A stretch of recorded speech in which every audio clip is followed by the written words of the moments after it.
ये कहानी राजस्थान के एक ऐसे घर की है जहां दरवाजा अंदर से बंद था, खिड़कियां भी बंद थीं, लेकिन सुबह उस कमरे में 3 लाशें पाई गईं और सबसे डरावनी बात, कमरे में कोई टूटा हुआ ताला नहीं था।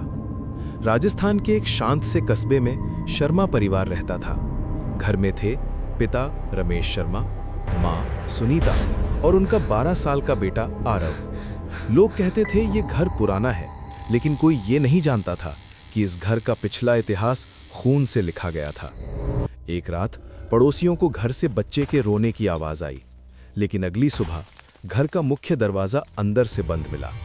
पुलिस आई, दरवाजा तोड़ा गया और अंदर का नजारा किसी ने सपने में भी नहीं सोचा था। तीनों के शव जमीन पर पड़े थे, कोई बाहरी चोट नहीं, कोई हथियार नहीं। दीवार पर लिखा था, मुझे आजाद करो। पुलिस शॉक्ड थी।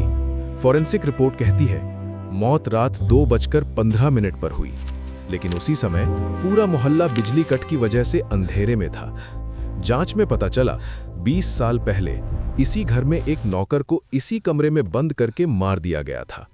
उस केस को दुर्घटना बताकर दबा दिया गया और मरने से पहले नौकर ने कहा था, मैं लौटूंगा।